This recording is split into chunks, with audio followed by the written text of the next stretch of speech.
అమితమైన ప్రేమతో ప్రేమించేవాడు. ఆయన పడద్రోయబడిన ప్రతి ఒక్కరిని, కృంగిపోయిన ప్రతి ఒక్కరిని లేవనెత్తగలిగిన దేవుడై ఉంటున్నాడు.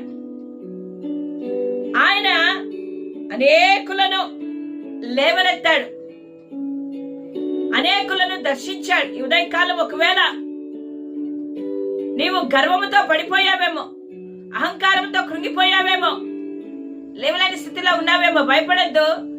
దేవుడు నిన్ను లేవనెత్తబోతూ ఉంటున్నాడు. బైబిల్ గ్రంథంలో మనం చూస్తే వినయము కలిగిన వారిగా మనం ఉండాలి.